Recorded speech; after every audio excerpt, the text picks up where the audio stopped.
Bonsoir à tous, bienvenue à notre compagnie pour un nouveau numéro de Parlons Carcassonne 13 en direct du siège du club. En présence de Mika Simon, l'entraîneur du 19, aux côtés de Jean-François Albert, de Florent Tost, l'entraîneur de l'équipe Super 13 aux côtés de Fred Kamel et Teddy Sadawi, et du jeune Valentin Marquez, qui vient d'effectuer ses premiers pas en Super 13 à l'occasion des réceptions de Pia et du 13 catalan, de Saint-Estève donc. Valentin qui a été gravement blessé samedi soir, donc lors de la rencontre Albi, qui a disputé avec l'U19, qui est passé par la case opération dimanche et qui nous fait la gentillesse de venir ici aujourd'hui, alors qu'on lui avait demandé bien sûr qu'on aurait très bien compris qu'on ne serait pas là. Donc un grand merci à vous. Avec plaisir. Et prompt rétablissement, même si on en est au début. Merci beaucoup. Donc on va faire d'ailleurs plus ample connaissance avec vous. Quel âge avez-vous? J'ai 19 ans et je suis sur ma deuxième année de junior. Donc, voilà. Vous êtes originaire de Bouillonnac, à côté de Trèbes. Oui. Et comment êtes-vous venu au rugby? Alors, j'ai commencé par le judo, donc j'ai toujours été un peu dans les sports de contact, de lutte, tout ça.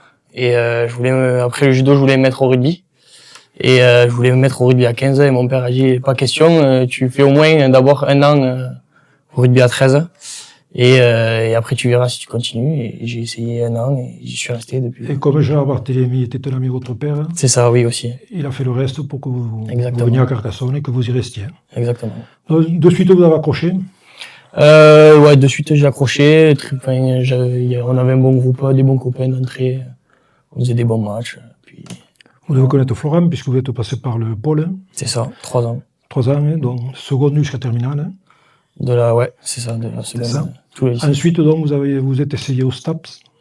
J'ai essayé le STAPS, ouais, mais faute de discipline et de niveau aussi, j'ai loupé mon année et voilà. Donc là, je suis en réorientation scolaire. Voilà. Donc, entre-temps, vous avez trouvé du travail. Malheureusement, ça sera pas vous possible. êtes peut-être un peu handicapé. C'est ça. Et ensuite, donc, à la rentrée, vous allez rembrayer vers toujours un peu dans ce domaine sportif. C'est ça, ouais, vers un de ce métier de la forme pour ensuite essayer d'être éducateur sportif. Pour ensuite avoir cette carte de moniteur et on va vous donner quelques tuyaux. Encadrer des jeunes. Je connais quelques trucs. Bon, votre poste, j'allais dire privilégié, c'est l'arrière. Vous êtes capable de jouer à tous les postes lignes arrière? Plus ou moins, ouais. Même en demi avec un peu de coquinerie. C'est ça, ouais. Comme vous dites tout à l'heure. Donc votre préférence, c'est quand même le poste. Ouais, c'est le poste d'arrière quand même. Vous avez une référence de joueur à ce poste-là? Ouais, d'abord Morgan Escarré, hein, ouais. Quand on le voit, il est impressionnant, je trouve. Après, j'aime bien quand même Rhys Walsh en NRL, parce que je trouve que c'est quand même un joueur qui est très détendu, qui sort beaucoup du système, et j'aime bien sa façon de jouer. Quelle qualité vous reconnaissez sur un terrain? Alors là, peut-être que Mika sera à même de porter son jugement aussi. Je pense que c'est plutôt rapide. Être un peu opportuniste aussi. C'est me créer des occasions et savoir les prendre. Après, voilà. Parce que c'est déjà pas mal. Et qu'est-ce qu'il vous restera à travailler donc? Beaucoup de choses, hein. Ce qui est jouer au pied en l'air, le placement en défense, notamment si je suis amené à jouer ailier ou centre, même demi. La passe, je pense aussi. Mon jeu au pied à moi, je pense qu'il y a beaucoup de choses à travailler. Rien à ajouter, Mika? Tito, c'est un joueur qui est très athlétique, très très rapide, qui voilà sans les coups et ses 6 mètres. Après, il est encore très très jeune, donc avec une grosse marge de progression devant lui. Et après, sur ceux qui lui restent à travailler, il les a plus ou moins un peu tous énumérés. Quelques erreurs aussi, parfois, parce que malheureusement, quand tu joues à l'arrière, oui, ça se voit en plus. Si tu droppes un ballon, c'est de suite, voilà, il y a que lui qu'on voit. C'est pour ça que vous avez joué devant d'ailleurs. J'arrivais bien à attraper les ballons. Non, après, voilà, c'est un joueur qui a encore une marge de progression devant lui et c'est un travailleur. Donc, il y a ces joueurs-là qui, très jeunes, sont doués, mais à un moment donné, ça arrête de travailler. Et Tito, je pense que c'est un joueur qui est travailleur. Et je lui souhaite, qu'elle me semble plus, je pense. À son jeune âge, la plus belle des carrières. Donc vous avez fait vos grands débuts en Super 13 à l'occasion de la réception de Pia. C'est une première qui avait été remise, puisqu'au départ, je crois que vous deviez jouer à Toulouse, et lors de la réception de Toulouse. Puis vous aviez un problème administratif, je crois, que vous étiez surclassé, un truc comme ça. J'avais un problème de surclassement au niveau de la Fédé qui n'était pas passé, un peu comme Paul Galli l'année dernière. Et du coup, j'avais pas pu être sur le terrain ce jour-là. Comment vous avez réagi quand le staff vous a dit que c'était pour le match de Pia? Content. Un peu d'angoisse, de crainte peut-être? Ouais, forcément un peu de pression. Mais après, surtout, j'étais très content et je pense que voilà, s'ils me donnent l'occasion, c'est qu'ils me font confiance et que il faut jouer le match à fond et savoir ce que je sais faire, pas m'inventer un rugby. Puis c'est un groupe que vous connaissez bien, puisque vous vous entraînez avec eux régulièrement quand même. Oui, je m'entraîne. Je suis stagiaire avec eux depuis maintenant 1 an et demi. Quel souvenir vous avez gardé de cette première à ce niveau? La première compliquée contre Pia. J'étais un peu déçu de moi. J'ai fait beaucoup de mais à l'aile aussi, bon, c'est peut-être pas le poste que vous préférez. Oui, mais bon, voilà, si j'y étais, c'est que je devais y être. Et ouais, j'ai fait trop de fautes à mon goût. Donc j'étais un peu déçu, mais bon, après ils m'ont redonné une chance le week-end d'après contre Saint-Estève et là ça s'est bien mieux passé. Voilà, j'ai lissé ma prestation où je pense que j'ai fait un peu moins d'erreurs. Bon, il y en a toujours encore, elle est pas parfaite, mais je pense que c'était déjà un peu mieux que le week-end d'avant. Qu'est-ce qui vous a le plus surpris entre les différences de ce niveau, entre U19 et... La vitesse de jeu, la technique, les impacts? Faut pas faire un pas de travers, quoi, parce qu'ils le voient direct et ils savent le prendre, prendre l'occasion et là, s'ils la prennent, ça faute pas, quoi. Ça va jusqu'au bout. Mika, lorsque nous avons envisagé votre présence à cette émission-là, vous n'étiez encore que l'entraîneur 19. Donc maintenant, je reçois parallèlement le prochain entraîneur, puisque vous avez intégré le staff de l'équipe Super 13, donc la saison prochaine, aux côtés de Florent, non? Et de Teddy Saloui, puisque tout le monde est au courant que Fred Camel a décidé de mettre un terme à cette aventure. Et on le remercie encore pour tout ce qu'il a pu apporter à ce club. Justement, puisqu'on évoque Fred, qu'est-ce que vous diriez de l'homme d'un entraîneur? C'est une personne qui sait mettre, je pense, tout son effectif en confiance. Il va chercher les profils de joueurs où il sait que la mayonnaise va prendre. Il a un discours qui est fédérateur. Il a fait énormément de travail durant toutes ces années. C'est un passionné. Et ça, c'est quelque chose d'important. Je pense qu'il a essayé vraiment, durant tout son temps passé, de fournir et de donner le meilleur de lui-même au service de l'équipe et du club. Et il a un parcours qui est incroyable avec énormément de titres.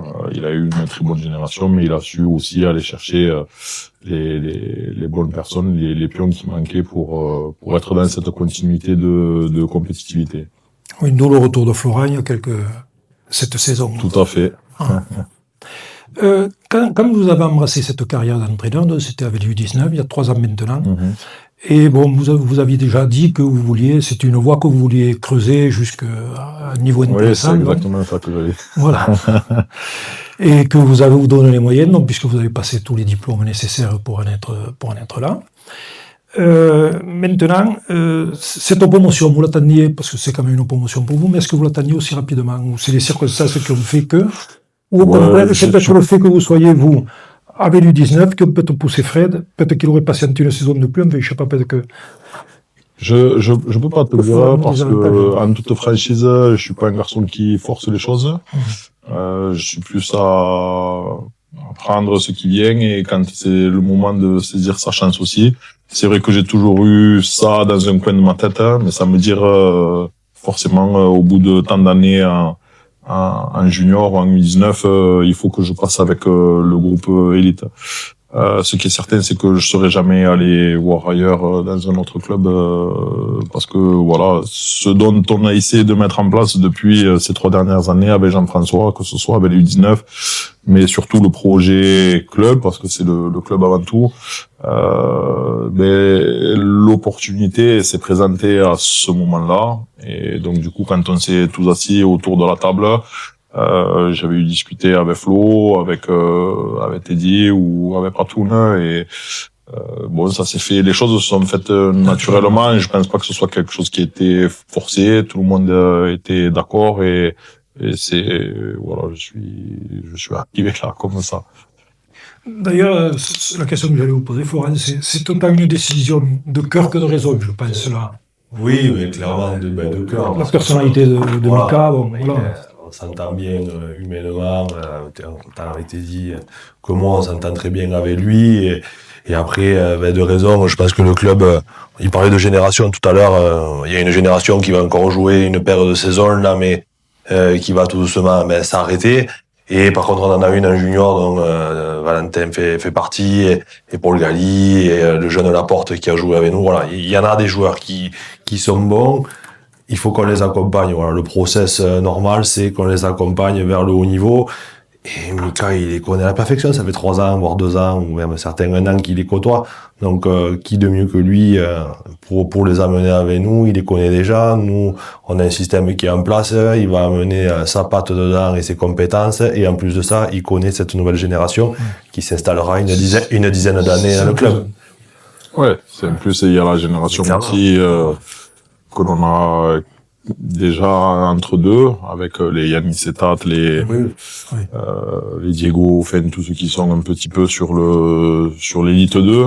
Donc voilà, bon, tout ça, ça va se faire. Oui. Vous avez déjà discuté de la façon dont vous allez travailler ou non? Oui. On finit cette saison, on en parlera plus tard. Alors là, on a déjà discuté un petit peu de comment on allait travailler.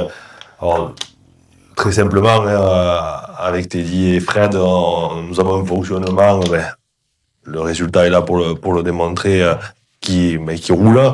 Moi, ce que je souhaite de Mika, c'est qu'il vienne se greffer à cette structure-là, mais qu'il y amène ses compétences, sa touche personnelle. Il faut sublimer la machine. Voilà. Si on répète les mêmes choses l'année prochaine, on ne répétera pas le même résultat. Ça, c'est certain. Si on veut au moins faire aussi bien, voire mieux, mais il faut qu'on sublime la machine, et il est là pour ça. Et je connais toutes les compétences de Mika. Je sais très bien qu'il amènera sa patte et des compétences qui nous permettront de passer un cap. Fred avait un peu un rôle de manager aussi à côté. Hein. Et ce rôle, vous allez vous le partager aussi, ou bien quelqu'un sera plus particulièrement attributaire? On l'a pas décidé encore maintenant. Voilà, on est très tourné vers le terrain, tous les trois. Voilà, ce qui nous intéresse, c'est les crampons, l'herbe et les poteaux. Maintenant, le rôle de manager, je pense qu'il est déterminant dans un système. Au jour d'aujourd'hui. Donc, il faut pas l'abandonner. Peut-être que quelqu'un prendra vraiment ce rôle-là en plus. Voilà, rien n'est fermé actuellement. Maintenant, c'est sûr que ça va pas passer aux oubliettes. C'est très bien que c'est ce qui fait fonctionner quand même la locomotive. Et votre retour au sein du club cette saison, c'était un peu lié à la préparation justement de ce départ ou... Pas du tout. Pas du tout. Pas du tout. Fred, quand il m'a contacté, il m'a jamais parlé de son arrêt. Alors, peut-être c'était au fond de sa tête, mais en tout cas, il me l'avait pas partagé. Moi, mon retour, il est fait. Moi, je voyais un challenge, en fait. Voilà. Je voyais un challenge, et je m'étais déjà, moi, projeté dans l'idée d'intégrer beaucoup de jeunes. Voilà, donc, on en a fait quelques-uns. Ça fonctionne déjà. Oui, voilà, mais je pense que... Et votre aventure aussi.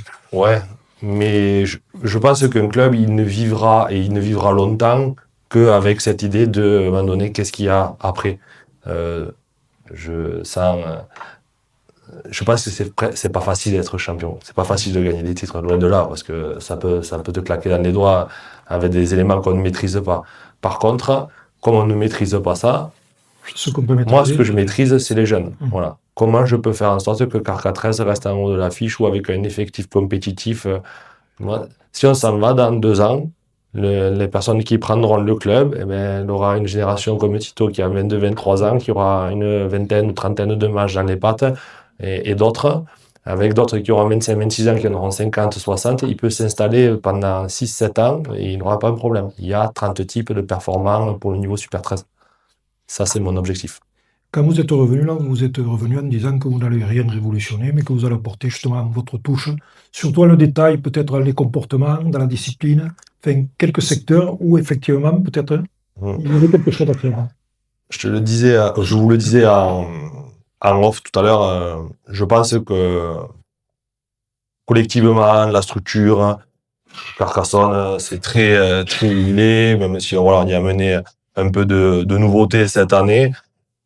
Moi, ma volonté, ça a été de permettre à l'individu de progresser au sein du. Voilà, mon objectif, c'est comment je vais faire pour que Morgan Escarré fasse une meilleure saison qu'il n'ait jamais fait à presque 35 ans. Pardon, il est arrivé.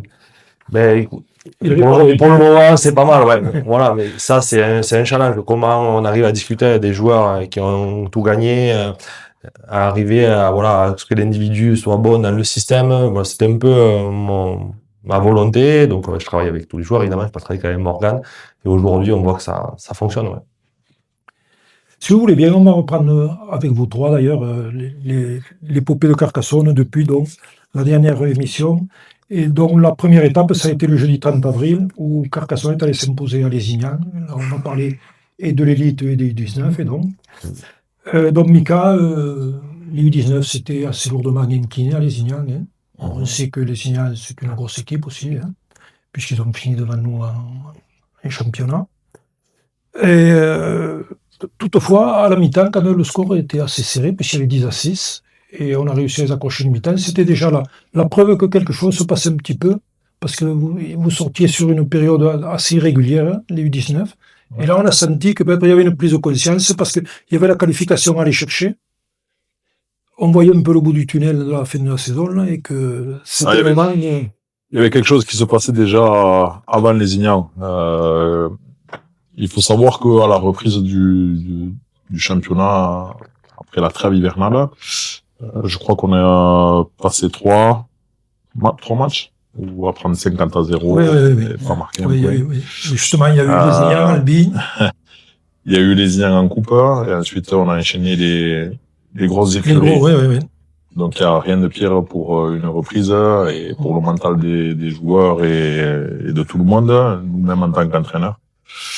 Et ensuite, on a eu un calendrier un petit peu plus clément et avec Patoun, on a ciblé les matchs et on a travaillé d'une façon un peu différemment aux entraînements parce que c'est une remise en question aussi des entraîneurs et comment tu fais adhérer à tes joueurs le fait de changer, de modifier certaines choses, mais surtout pour aller chercher de la performance, retrouver du plaisir et surtout de la confiance.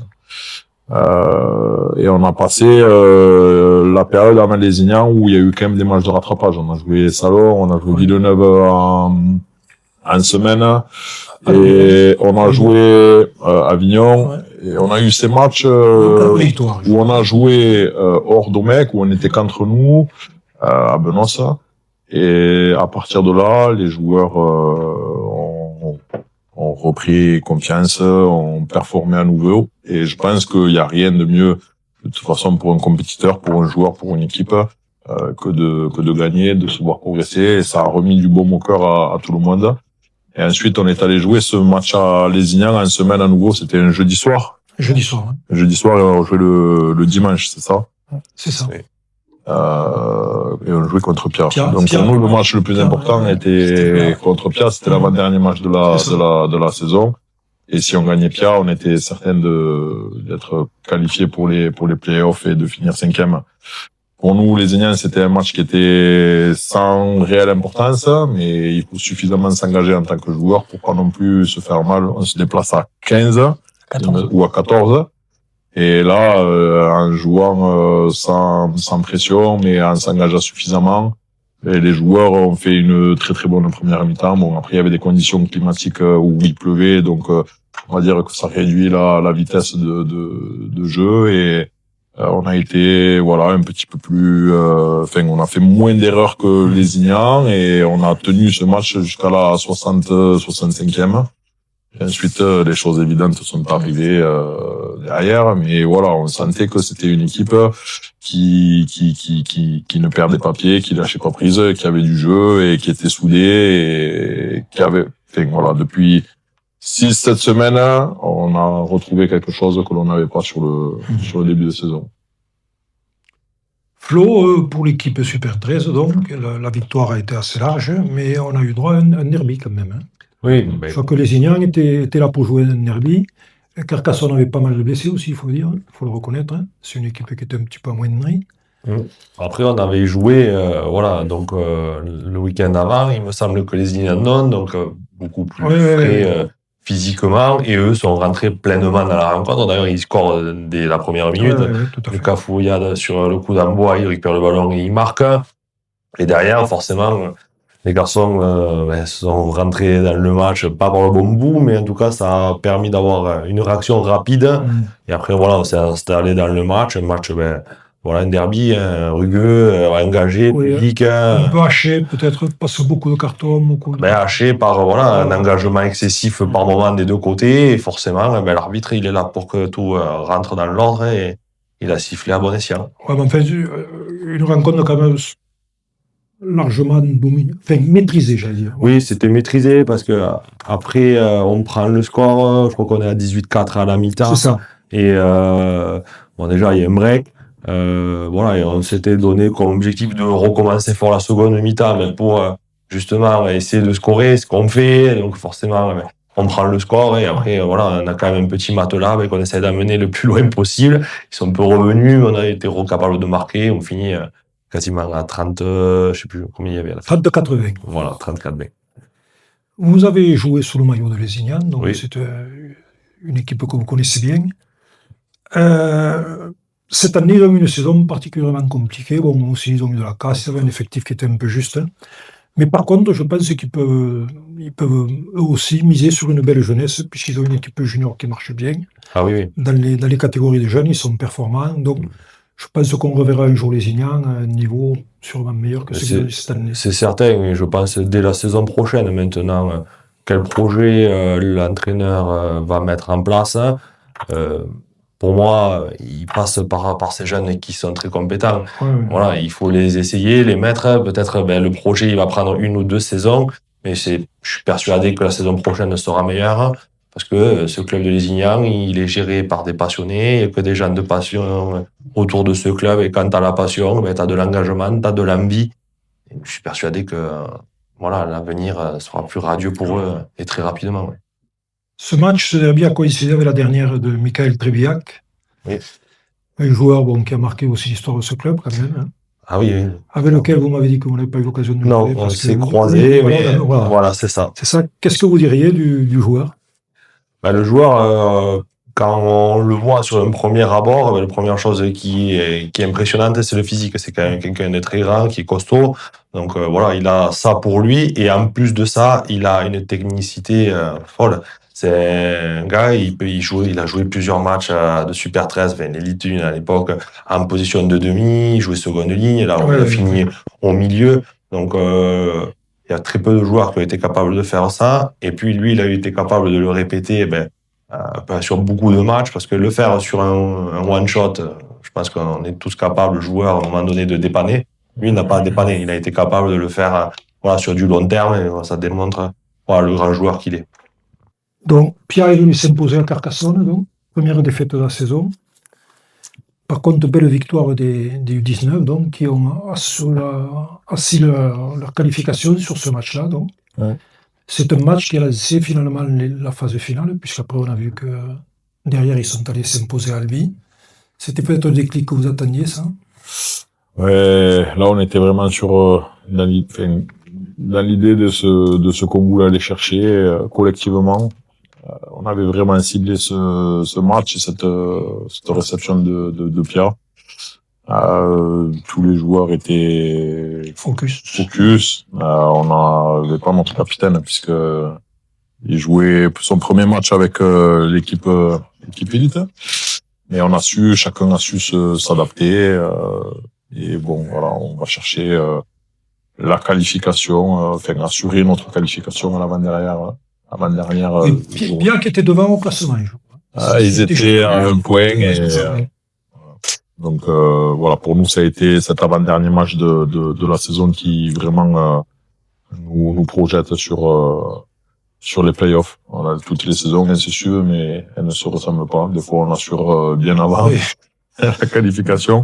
Et nous, il a fallu compter jusqu'à cet avant-dernier match pour pour faire le nécessaire et avoir le privilège de jouer le play-off. Mais ça a été aussi la victoire des joueurs parce qu'ils étaient sur le terrain, mais ça a été aussi celle du staff qui a su remobiliser une équipe qui avait eu des doutes, vous l'avez évoqué tout à l'heure, qui avait eu pas mal de blessés, donc qui n'avait jamais trop eu la même ossature. C'est ça. Qui avait beaucoup tourné. Ça dépend, ça tient à beaucoup de paramètres. On a perdu des joueurs très tôt dans la saison. Je pense à Antoine Bonal qui s'est fait opérer de l'épaule. Il y a Pablo Berail pendant la saison qui s'est fait opérer du scaphoïde. Bon, là on perd Tito sur la fin de saison, mais après on a eu aussi énormément de suspendus par les commissions, où je crois que Teddy Cadena il a écopé de 9 matchs en tout de suspension. Ouais. On a perdu des joueurs importants et tout au long de la saison ça a été ça.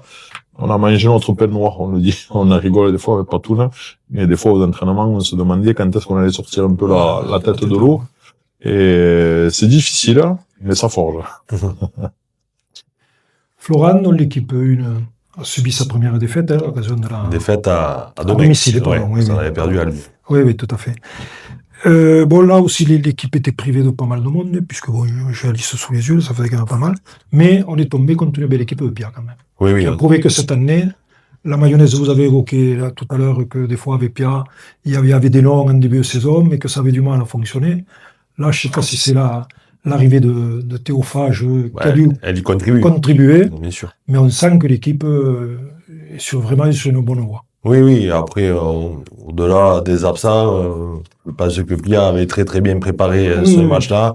Ils ont joué la partition à la perfection. Oui, ils venaient chercher en plus la qualification. Tout à l'heure, Valentin le disait, il disait le moindre coup, ils le mettent au fond et ils l'ont fait. Voilà, et donc ça c'est clairement une équipe de haut de tableau.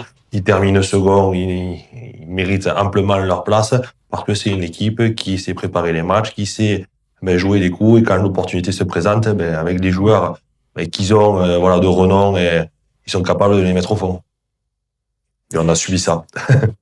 Oui, bon, après, on avait été assez discipliné quand même. Bon, la meilleure image, c'est quand même Albé qui prend un jaune dans la première minute. Hein. Oui, voilà. C'est assez exceptionnel. Et en plus de ça, si tu y ajoutes, des cartons, des pertes de balles, des erreurs avec des jeux au pied, des choses comme ça, ça fait un cumul contre une équipe, qui demande que ça, et surtout qui en a pas besoin, ça fait 40 points, quoi. Donc, c'était l'occasion pour Valentin d'effectuer sa première, on l'a déjà dit tout à l'heure. Hein. Donc, il y avait Teddy Cadena aussi, dont vous avez parlé tout à l'heure, qui avait eu cet avantage, donc.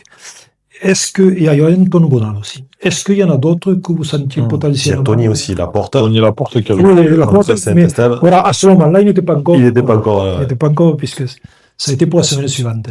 Est-ce qu'il y en avait d'autres qui pouvaient prétendre Oh oui, il y en a. Oui, beaucoup.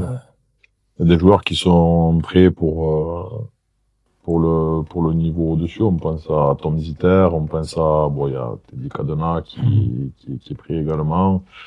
Théo Barthes qui fait des bonnes choses. Théo Barthes qui fait une très très très grosse fin de saison. Après, on a un petit Mathis Tonello aussi qui est régulier, qui pointe le bout de son nez. Voilà, ce sont des Thomas joueurs. Carl. Thomas Carl, il y en a. Ils appellent ça le passway, les Anglais, la suite, elle est là. Ouais, Faut savoir l'amener. Voilà. Mais c'est vrai que c'est quand même, j'allais dire, un confort et puis surtout un soutien de savoir que on a des solutions maison, quoi. Oui, mais c'est ça. C'est eux qui représentent la culture et l'identité du club. Ouais. Et c'est ce qu'il y a de... On le voit avec la génération qui va malheureusement terminer, là, mais c'est ceux qui sont les Escamilla, Canet, tout ça, là, c'est une génération qui fait un club. Ces anciens, ils ont juste à mener au mieux le flambeau. Tout à fait. La transmission de l'héritage se fera en plusieurs saisons, et comme ça, ces mecs seront matures pour prendre la suite de l'épopée. Donc Valentin, la charge va être pour vous maintenant. Oui, j'espère. Je nous le souhaite. Voilà. Dans le dimanche suivant, nous avons eu Carcassonne donc, qui a reçu Saint-Estève, victoire 36-10. Hein. Nous étions le 10 mai, là. Donc là, vous avez à nouveau été titularisé, et là, les choses sont beaucoup mieux passées, effectivement, Valentin. Je les ai ressentis, j'ai été mieux sur ce match, je me suis senti plus à l'aise. Peut-être aussi un peu moins de pression, parce que plus rien à perdre. C'était plus une première, déjà. Voilà, c'est ça. Puis aussi, il y avait, comme on l'a dit, il y avait Tony Laporte aussi, premier match. Donc je me retrouvais un peu en lui aussi, ça m'a rassuré qu'ils soient aussi là, d'avoir des repères. Hein. Il y avait Paul Galli aussi, et puis après, l'effectif de Carca. Globalement, l'équipe, ils m'ont super bien amené, super bien accompagné, je pense. Et puis, cerise sur le gâteau, vous marquez un essai. Je marque un essai. Je suis sûr que vous en souvenez, vous allez nous le raconter. Oui, je m'en souviens, oui, mais bon, je m'y attends pas. Je fais ce crochet interne, mais bon, j'y vais pas pour marquer. Et il se trouve que je trébuche et je tombe dans la butte. Mais oui, voilà, du coup, j'ai marqué. Ça, c'est l'émotion, maintenant. C'est ça. Mika, ce jour-là, dans les U19 ont dû baisser pavillon devant le leader, puisque le score 18-40. Bon, là aussi, une première mi-temps qui n'avait pas été trop mal, je crois. Non, enfin, pas trop mal. Il y a 22-0 à la mi-temps. Ouais.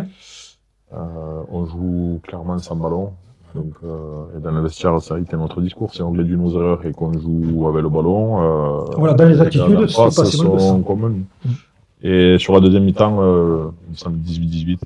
Oui, c'est ça, c'est 40-18. Voilà, et ça c'est vraiment quelque chose dont on leur a fait toucher du doigt à la fin du match, parce que il y a toujours un petit peu ce syndrome contre les Catalans où tu te laisses un peu submerger, tu as tendance un peu à les regarder. Valentin ne l'avait pas trop, parce qu'il m'avait dit on est capable de battre n'importe qui. On est capable de battre n'importe qui. Avant le match. Avant celui d'Albi. Oui, c'est ça. Il faut que tout le monde y croit. Ouais. Nous les premiers staff, on y croit toujours. Mais voilà, quand tu réduis tes erreurs et quand tu joues avec le ballon, tout simplement, et que tu arrives à finir tes chaînes et que tu arrives à les amener dans leur camp, et après ils sont comme nous, ils fatiguent comme nous, ils font des erreurs également, ils en ont fait. Donc on a fait une seconde mi-temps plus aboutie, mais encore une fois, c'était un match qui n'allait rien changer au classement. On avait assuré notre qualification la semaine précédente. La seule chose, c'était de se préparer au mieux pour le quart de finale. Dans le cadre de la préparation, ça aurait été le moins chose. Florent, donc, en ce qui concerne les deux équipes Super 13, là, tant Carcassonne que Saint-Estève, bon, là aussi, il manquait toujours quelques titulaires, enfin, on ne va pas toujours revenir dessus. Mais on a eu une rencontre, par contre, beaucoup plus rythmée que mettons, celle de Lézignan. Parce que là, les joueurs se sont lâchés, l'arbitre l'a favorisé aussi, sûrement. Il y a tout un contexte et je pense surtout... Puis les Catalans sont joueurs aussi, donc par essence... Exactement. Et on avait surtout récupéré physiquement. Et du coup, on a pu retrouver un peu notre identité de jeu. Je crois que le mardi, à la vidéo, je pointe 6 ou 7 opportunités qu'on aurait pu mettre au fond et qu'on ne met pas, quoi. Donc, être capable d'en marquer quasiment 40 et laisser cette opportunité d'essai de côté, ça démontre qu'on était quand même à l'heure. Voilà. Donc, très, très satisfait du boulot rendu par les joueurs qui ont été alignés. Et la grande satisfaction, c'est que quand même sur 17, donc sans faire trop de maths approximatifs, quasiment un quart de l'équipe un peu moins d'un quart de l'équipe qui est U19, quoi. Donc voilà, c'est positif. Un petit mot sur la prestation de Valentin. Mais ouais, très content par rapport au match précédent. Déjà, le fait qu'il joue à son poste, on va dire, de prédilection, mais ça lui a rendu la tâche facile. Et il a beaucoup plus aidé l'équipe. Il a été, même moteur dans certains moments du match sur certains plays. Là, on parle de schéma. Donc, beaucoup plus performant que contre Pia, où franchement, entre le fait qu'il joue pas à son poste et le fait qu'on ait rencontré une très grande équipe, Pia très en place, ça n'a pas rendu la tâche facile. Un bon apprentissage. Ouais, mais je pense que tous les joueurs qui ont débuté à un moment donné dans les équipes Fagnon ont connu ça et plusieurs fois. Et je pense que c'est formateur. Malheureusement, alors on ne souhaite jamais, moi je ne souhaite pas en prendre 40 tous les week-ends, mais quand tu es jeune joueur, à un moment donné, te confronter à ce qui est dur, comprendre que tes erreurs ont de l'incidence sur le collectif, ben, ça te fait mûrir et il a mûri à une semaine. Donc la suite sera bonne pour toi. Samedi dernier, donc, l'exploit à Albi, puisque les U19 s'imposent 32-30. Bon, mauvaise journée pour vous, Valentin. Mais bon, vous avez la victoire au bout. C'est ça. Ça aurait pu être pire. C'est ça. Donc, on a qualifié ça exploit parce qu'il y avait quand même 4 équipes là qui dominaient cette compétition. C'était les Catalans, c'était Albi, c'était les Lézignan. Et donc, c'était intéressant, et Toulouse donc. C'était intéressant de voir le comportement, aller gagner à l'extérieur, honnêtement, c'est une performance. Bon, vous vous y attendez, puisque c'est vrai qu'il y avait eu quelques clignotants qui s'étaient mis ouverts depuis quelques temps. Mais bon, il y a eu la manière, puisqu'à la mi-temps, le score était fait. Il y avait Combien 26-12, je crois, au repos. C'était 4-12, je crois. Un truc comme ça, quoi. Ouais. Il y avait un écart de... Après, bon, vraiment une première mi-temps maîtrisée. Bah, c'est jamais gagné d'avance sur ces matchs-là. Après, c'est un match dont qu'on a très bien travaillé. On a senti les joueurs vraiment concernés tout au long de la semaine. Et on sentait, parce que collectivement, étant donné que on est monté en puissance, et tu sens que tout le monde est concerné, tu sens que tout le monde a envie. Et c'est cette force de collectif. Albi sort d'une saison, une belle saison malgré tout, parce qu'ils ont quand même gagné la Coupe de France Oui. en 2019 contre Toulouse. Et c'est un peu ce qu'il y a de délicat chez les jeunes, hein, mais même chez les seniors. C'est-à-dire que quand tu connais déjà un succès dans la saison, c'est difficile de rester concentré jusqu'à la fin. J'ai regardé leur match précédent contre les Lézignan à Albi, où ils font 18-18, et on avait vraiment ciblé la façon dont on voulait jouer, la façon dont ils jouaient, et les joueurs ont appliqué ça. On a eu des difficultés pendant le match, mais voilà, on n'a pas abandonné et on a su faire la différence. Moi, sur la deuxième mi-temps, on fait un peu plus d'erreurs. Albi reviennent très très proches de nous parce que ils reviennent à 2 points. Ouais. On a Tom Zitter qui ensuite met un essai sur notre sortie de camp, donc ça nous a soufflé. Et à la fin, après le gong et un peu une échauffourée, il marque sur un coup de pied au premier tenu. Bon, voilà. Donc, peu importe de toute façon, c'était un quart de finale. Il faut le gagner. Et que tu gagnes de 10, de 15 ou de points, le but c'est de faire un tour de plus. Donc on est invité, enfin on n'est pas invité, on a gagné notre ticket pour la demi-finale. C'est une marche en plus, mais voilà. C'est peut-être pas la dernière. Je l'espère pas. Quand on en est là, on va aller le plus loin possible. Valentin, on a évoqué votre blessure, mais on n'a pas dit ce que c'était. De quoi souffrez-vous donc? J'ai une double fracture à la malléole. Ça, sur une action de jeu bête ou... Ouais, tout bête, sortie de camp, je fais un départ de tenue en pensant que l'opportunité y est. Les deux marqueurs me prennent bien. La porte sur Et en voulant me laisser tomber, je pense que je suis pas bien gainé. Enfin, bref. Et le joueur me tombe sur la jambe et il m'emmène derrière et là ça a lâché quoi. Donc opération le lendemain à Albi. C'est ça. Donc là vous êtes pas encore replâtré puisque vous êtes à l'attente d'une attelle. C'est ça. Et ensuite donc ça se passe comment la rééducation, au bout de combien de temps? Enfin... Mais là j'en ai pour 6 semaines sans poser le pied. Donc plâtré, béquille, tout ça. Et après rééducation, je vais essayer de faire ma rééducation à Cap-Breton pour qu'elle soit la meilleure possible. Et voilà. Ouais, puis l'été c'est plus agréable quand même. C'est sûr. Cap-Breton. C'est sûr. Pas pour s'initier au surf, mais enfin. C'est sûr. Vous y reviendrez quand ça ira mieux. Oui, il y avait également Jules Rigaud qui avait été blessé sur ce match. Est-ce que c'est grave lui? Jules Rigaud, c'est une blessure qui traîne depuis 3 semaines. On a fait l'impasse contre Saint-Estève et il s'est refait mal contre Albi. Donc ça va être compliqué pour. Compliqué. Il s'est pas entraîné mardi. On verra sur la fin de semaine comment il est, mais bon. On fera le point vraiment sur la fin de semaine. Quel que soit le résultat de la demi-finale, est-ce que vous êtes en adéquation avec les objectifs que vous étiez fixés, vous, le staff, en début de saison? Nous, en tant que staff, on cherche toujours le meilleur dans la compétitivité. Oui. On a fait les phases finales chaque année. Il me semble même que la première année, on a joué une demi-finale contre Villeneuve. Et l'année dernière, on s'est arrêté en quart. Ce que l'on savait sur ce début de saison, c'était qu'on avait un groupe de qualité, mais avec beaucoup de jeunes, beaucoup de première année. Oui. Donc on connaissait la valeur de ces jeunes, mais il y a aussi entre les U17 et les U19 un trou à rattraper. Tout au long de la saison, ça fait partie des saisons. Il y a des hauts, il y a des bas. On le disait tout à l'heure.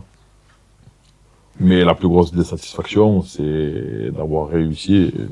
Ils y sont beaucoup pour quelque chose. C'est qu'à un moment donné, ils se sont pris aussi par la main et ils ont vécu des choses ensemble et qui ont fait que ça a poussé tout le monde vers Une émulation vers le haut. collective. Hein.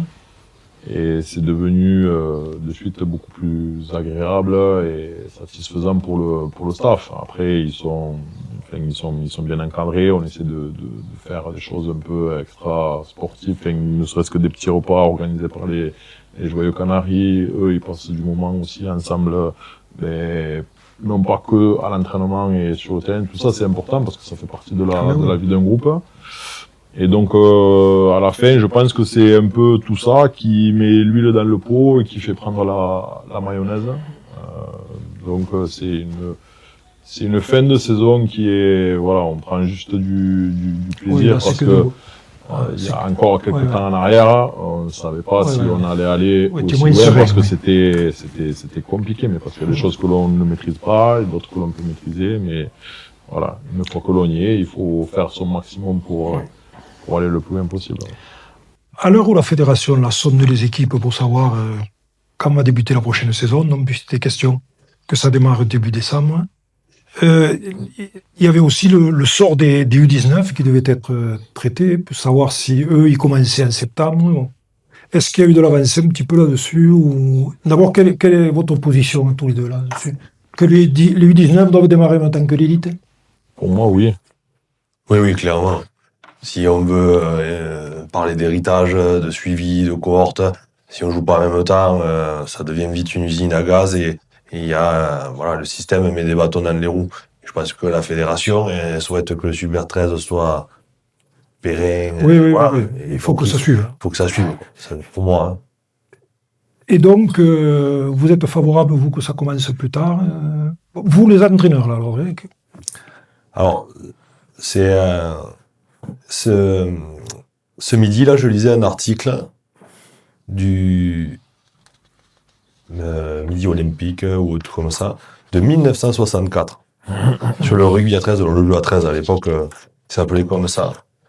On prend l'article, on le transpose à aujourd'hui, tout est bon.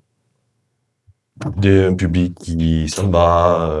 en 64. Ouais, du moins en moins de monde au stade, des joueurs qui s'en vont à 15, voilà. Des choses que l'on vit actuellement. Et la fédération, en 1964 ou en 1965, la saison qui a suivi, a fait des états généraux et a décidé de changer les choses. Ils n'ont pas changé de saisonnalité, mais en tout cas, ils ont pris ces fameux virages qu'on entend parler dans le vocabulaire trésiste que l'on manque. Ouais. Voilà, donc je pense qu'aujourd'hui, on en est à un moment où il faut qu'il y ait du changement. Il faut qu'il y ait du changement. Le problème, c'est que le changement, il est perturbant. Chez l'humain, voilà, on se lève tous les matins, on fait tous la même chose. Demain, on te change, voilà, tes façons de faire, c'est perturbant. Et aujourd'hui, je pense que les clubs, ils sont un peu réticents à ce changement. Je pense qu'on ne maîtrise pas toutes les opportunités encore qu'on va avoir avec ce changement. Je pense qu'on n'a pas conscience encore de tout ce qu'on peut avoir avec une saisonnalité décalée. Dans la voiture, j'étais en train de penser justement, après avoir lu cet article-là, j'imaginais un derby à Gruissant autour du 14 juillet. Je sais pas que ça peut amener du monde, ça, au stade. Oui. Les joueurs, ils s'en foutent de jouer à Lézignan ou à Carca. Dites-leur, on va aller à Gruissant, on va faire un événement sympa, on va aller avec des partenaires. Les joueurs, ils vont aller jouer à Gruissant.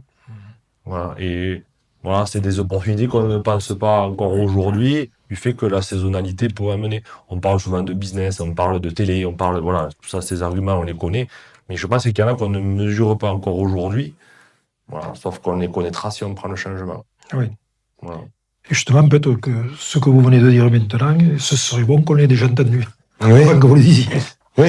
Non, mais il y a, voilà, la fédération, elle y travaille, elle sait que ce changement va apporter forcément de nouvelles fenêtres médiatiques, voilà, parce que qu'est-ce qu'il y a l'été, quand on a passé le Tour de France ou les Jeux Olympiques, quand ils y sont, il y a quand même de la place. Les journaux sportifs, les presque, qui se battent pour mettre un petit article. Et demain, peut-être le rugby à 13 va reconnaître, va avoir une lucarne un peu plus grande, Et peut-être une exposition de joueurs différentes, peut-être des joueurs d'autres horizons, mais qui sont eux à l'arrêt et qui viendront. Et moi, je terminerai là-dessus. Le rugby à 13 au niveau mondial, ce n'est pas en Océanie ou au niveau mondial. Il travaille de février à octobre. Pourquoi nous, pour harmoniser toute la discipline. Après, on le sait que c'est le système scolaire qui prime sur beaucoup d'activités sportives. On parlait sur les prises de licence et tout ça. Il y a des freins qu'on peut entendre. Par contre, voilà, le monde très existe. Nous, on va aller à la Coupe du Monde avec l'équipe de France au mois d'octobre, avec potentiellement des joueurs de Super 13 qui ont fini le 6 juillet. Ouais. Voilà. On est à l'envers, quoi. Par moment. Je comprends que certains soient réticents, je peux le comprendre. Mais ensuite, étant donné que c'est quelque chose qui n'a jamais été mis en place et que Flo en a parlé tout à l'heure, économiquement, médiatiquement, mais je pense que c'est quelque chose qui peut éventuellement amener. Et après, en tant que joueur, quand tu sais que tu t'engages sur une saison, t'es engagé. J'étais engagé du premier jour de l'intersaison au dernier jour, donc. Moi, je pense qu'il faut pas être frileux, mais bon, après, être dans ce côté, on a peur de... La nouveauté fait toujours un peu peur. Ça n'a jamais été fait, et puis ça fait penser aussi de se poser des questions mais, pourquoi pas? Si on les essaie pas les choses, finalement. C'est exactement ça, donc, et il y a plus qu'à voir maintenant ce que la fédération aura décidé, parce que je sais qu'ils ont envoyé tout un tas de questionnaires à tous les clubs, et on verra la décision finale, mais je pense que ça peut être une nouvelle dynamique. Oui, c'est dans le but d'ailleurs, dans ce but-là qu'il le ferait, quoi. Tout simplement. Et donc, je pense que dans le but de vouloir dynamiser quelque chose, pourquoi en avoir peur? C'est juste qu'il faut s'adapter, et ensuite, ça sera, une fois que la machine sera huilée, il y aura plus de crainte, et on se dira que finalement, il faut se dire ça dans quelques années. Oui. Finalement, c'était une bonne décision. Vous l'avez vécu en Super League, bon, ce calendrier, donc. Moi, j'ai connu ça quasiment tout au long de ma carrière. Pratiquement, donc. Après, quand tu es professionnel et que c'est ton métier, c'est ton job. C'est comme ça. Ouais. Après, s'entraîner sous la chaleur, c'est pas un problème, parce que le corps s'adapte, parce que c'est plus agréable à la limite même que l'hiver quand il fait froid. Mais même pour le public, parce que le public qui vient, là, même nous, en tant qu'entraîneur, en tant que joueur, quand tu t'entraînes à cette période-là, tu vas à l'entraînement avec la banane. Ouais. Il fait beau, il fait jour tard, et c'est chouette. Par contre, quand tu vas à l'entraînement en plein mois de décembre, qu'à 18h il fait nuit et qu'il pleut et qu'il y a du vent, et mentalement, c'est plus compliqué, plus dur.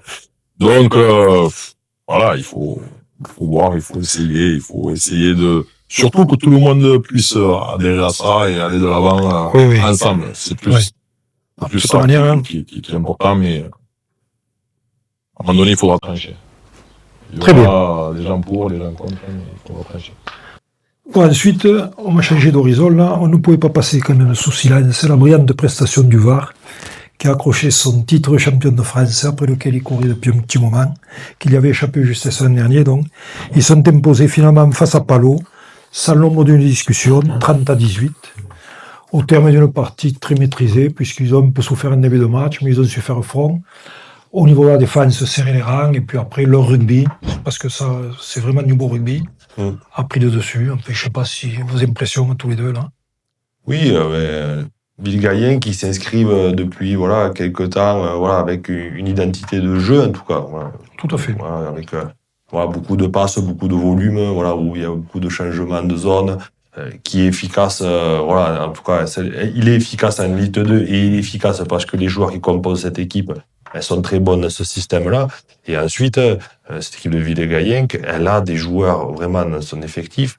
Je pense que une grande majorité d'entre eux pourraient jouer un Super 13 sans problème. D'ailleurs, certains y ont joué, les nôtres. Il y en a qui viennent. Mais ceux qui ont déjà joué, et même d'autres, sans problème. On prend les garçons qui sont un peu sur la fin de carrière comme Bourrel ou Soubeyras qui ont joué, mais encore aujourd'hui, ils pourraient y jouer. C'est certain. Voilà. Donc, ils ont une très belle équipe et la logique a été respectée. Ils ont gagné quasiment tous les matchs. Je crois qu'ils perdent qu'une fois à Palo de la saison. Le titre est largement mérité et je suis content qu'il soit récompensé parce que, on le disait tout à l'heure, des fois, t'as beau être en haut de l'affiche toute une saison, la dernière marche, c'est facile de tomber. D'ailleurs, Carcassonne a apporté un peu sa contribution, modeste certes, mais à travers Julien Ballarin, Maxime Bellondrade et Yannis Assini, qui ont participé à la fête. Donc ça prouve aussi quand même que cette entente qui a eu du mal un peu à se mettre en place au fil des ans, à force ça avançait, là ça donne sa pleine mesure, et c'est vrai que c'est une étape qui est essentielle, je pense, dans la carrière d'un joueur, je pense, mettons, comme toi, Valentin, quand pour passer à l'échelon supérieur, c'est bien qu'il y ait une phase transitoire, peut-être aussi. Oui, mais c'est important pour l'évolution d'un joueur. Il y a certains joueurs qui sont capables de passer de la catégorie junior à première. Je prends l'exemple de Paul Galli, par exemple. Il a su, même s'il a fait des matchs avec Villegayen, il a su faire le saut très rapidement. D'autres ont besoin de plus de temps, et c'est normal. Et surtout à des postes parfois compliqués. Nous, à Carcassonne, on a d'excellents joueurs qu'on peut pas sortir aussi de l'équipe comme ça. Est-ce qu'on met un junior où il va être bon? Non, mets-le en élite 2 où ça va être dur et forcément la progression sera plus rapide. Quand on est confronté à quelque chose de difficile, forcément on avance plus rapidement. D'ailleurs, vous avez toujours milité pour ça, vous, tous les deux, pour que... Toujours. C'est notre réserve et je pense que le devoir de la réserve et le devoir d'une équipe première, c'est de s'aider. La réserve est là pour amener les jeunes à jouer en équipe première et l'équipe première, elle est là pour alimenter la réserve avec ces fameux joueurs un peu entre deux eaux. Moi, demain, mettre un joueur sur... là, nous, on va faire notre 25e match. Dire à Valentin, tu vas faire 25 matchs à l'arrière l'année prochaine, je lui mentirai. Oui. Voilà, parce que aujourd'hui, physiquement, c'est très dur d'encaisser des coups pendant 25 matchs. Par contre, moi, j'ai dit, écoute, peut-être t'en feras 8. Le reste, tu vas le faire en élite 2. Tu vas passer junior 3. Junior, c'est peut-être plus assez intéressant, t'en feras quelques-uns. Par contre, j'aimerais que je les fasse à Villegayen. Et là, on est dans un process logique où Morgan continue à le former l'année prochaine et après, il prend la suite. Voilà. Ça sert à ça pour moi. Combien vous en avez, vous, susceptibles d'intégrer le VAR? Donc, ils sont déjà en dernière année cette saison, quoi. Cette année, je pense qu'on a 3 juniors 3 sortants. Oui. Voilà. Donc, on n'a pas encore discuté avec le VAR par rapport à... Là, ils sont encore dans leur retour de fin de saison. Il faut leur laisser. Mais on avait très peu de junior 3 cette année par rapport à l'année précédente. Sur l'année précédente, on leur envoie également Ilyes, Brahimi de Perpignan. Il y avait le talonneur, il y avait plusieurs joueurs, mais qui ensuite se sont blessés et n'ont pas pu finir la saison. Il y a Diego Berra, il y a c'est quelque chose qui fonctionne et d'autant plus avec le titre. Donc quand on est compétitif à tous les niveaux, c'est... Valentin, vous me disiez d'ailleurs que cette étape-là vous intéresserait Oui. Dans le schéma que vient d'évoquer Florent. Oui, c'est sûr. Comme je l'ai dit, je me plains du 19, c'est les copains et tout, mais après, si je peux venir pointer le bout du nez en élite 2, en élite 1, je prends tout ce qui est bon à prendre pour moi. Voilà. Donc pour en terminer, on va aborder quand même cette demi-finale, puisqu'il y a une demi-finale à jouer, donc, contre Albi. Samedi, donc, 16h, à Domecq. Pour la 4e fois de la saison, les équipes vont se retrouver. Carcassonne s'est imposé, Albi a gagné la première, Carcassonne a gagné les 2 suivantes, assez largement. Mais compte tenu de ce qu'on a vu, la prestation d'Albi contre Avignon, je pense qu'on n'aura pas le même scénario que les deux derniers. Enfin, ça peut arriver, mais les ingrédients semblent ne plus être les mêmes quand même. Ça reste un match de phase finale, un match du dernier carré, donc des scores fleuves. Je pense que ça arrive très rarement dans l'histoire du rugby qu'il y a des scores fleuves de l'ordre de presque 40 points, comme on l'a fait là précédemment. Et comme je le disais en aparté, cette équipe d'Albi, là, je vois les images défiler derrière, tous les joueurs qui la composent sont des joueurs excellents. Demain, je pense qu'il y a des joueurs qui ont même le niveau au-dessus du Super 13. J'ai été impressionné de la fois sur ce match contre Avignon où il a été rapide, explosif, puissant. Et puis, il a cassé tous ses plaquages. Il a été très actif en défense. On ne parle pas des chez Bernard, des Puech. Puech, il marque un essai. Je pense qu'il aurait pu traverser un mur tellement qu'il arrive fort. Voilà. C'est des joueurs qui la composent et qui sont excellents, vraiment. Je pense que beaucoup d'équipes Super 13 aimeraient les avoir dans leur équipe. Voilà, ils sont aujourd'hui un peu en délicatesse par moment, mais je suis persuadé que cette équipe, si elle arrive à jouer comme il faut ensemble et à exploiter les individualités de chacun, posera de gros problèmes. Eh ben, elle peut arriver au fond, ouais. D'autant que les demi-finales, on savait que l'année dernière aussi, on avait été accroché en demi-finale, alors qu'on avait l'impression qu'on marchait sur l'eau. Et puis, ça avait été assez compliqué. Bien sûr. C'est les matchs de fin de saison, tu sais que ça s'arrête quand le coup d'envoi démarre, tu sais qu'en 80 minutes, c'est eux ou toi. Bon, les mecs, ils donnent leur peau et je suis persuadé que le staff albigeois a préparé cette rencontre depuis longtemps et qu'ils vont venir armés avec un plan très clair, une stratégie très claire et ils sauront nous contrer offensivement et défensivement. J'en suis persuadé. Donc attendez-vous à un match serré. Un peu rassurez-vous, vous êtes prêts. Mais évidemment que nous, on prépare aussi offensivement et défensivement des choses pour contrer cette équipe d'Albi. Évidemment, c'est de bonne guerre. Évidemment qu'on le prépare avec sérieux. Les garçons, cette semaine, se sont préparés avec beaucoup d'enthousiasme. Mais il y avait ce qui nous a impressionné, nous, coachs, c'est la concentration de vouloir faire les choses comme il faut pour l'équipe. Et chaque individu, c'est la part qu'il doit mettre en place dans ce collectif pour sublimer le tout et arriver à gagner. Ça, c'est quelque chose qu'ils avaient moins les saisons précédentes. Est-ce que c'est le discours qui change, la façon d'amener les choses aujourd'hui? Mais je pense aussi que la saison dernière, ils ont pris une claque. Et comme ce sont tous des compétiteurs et qu'ils aiment la gagne plus que tout, ils ont décidé de mettre des choses en place pour y arriver. J'arrive à l'entraînement et tous les mecs sont à la muscu, ils sont transpirants, on sent qu'il y a de la détermination dans eux, ils sont là pour arriver le plus loin possible et ils mettent toutes les chances de leur côté. Un point sur l'effectif. On a tout le monde sur le pont, prêt. Quid des suspendus, suite à la nouvelle commission, sinon tout le monde est là, prêt à porter le maillot jaune et noir pour cette demi-finale. Qu'est-ce qui peut changer au niveau des entraînements quand on arrive justement en demi-finale, que vraiment c'est de la mise au point ou encore on travaille inlassablement ce qu'on a vu et revu en cours de saison? La saison, elle se bâtit depuis l'intersaison. Donc donc depuis l'intersaison, tout est planifié, même plus que planifié. Le début de saison, il est au départ sur des dimensions collectives, de standards, de basiques pour gagner des matchs de rugby. Et plus on avance, et plus on affine vers l'adversaire et aussi nos carences.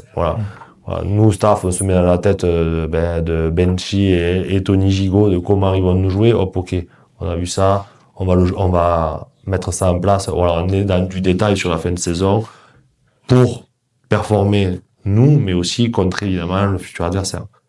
La dynamique a changé quand même. Ça a changé depuis la demi de coupe. Oui. Voilà. Et bien voilà, c'est ainsi que va se terminer cette émission. Vous savez tout à peu près, il ne reste plus qu'à attendre maintenant. On verra bien. Merci d'avoir accepté d'être un autre. Merci surtout Valentin d'avoir fait l'effort de venir. Avec plaisir. On n'a pas eu besoin de trop insister, c'est très gentil. Merci également à vous tous devant votre écran. Et on vous donne rendez-vous donc le jeudi 11 juin à 19h30, soit 5 jours après la finale à Paris, en espérant que les Canaries soient faites, bien sûr. Bonsoir à tous. Bonsoir, merci. Au revoir.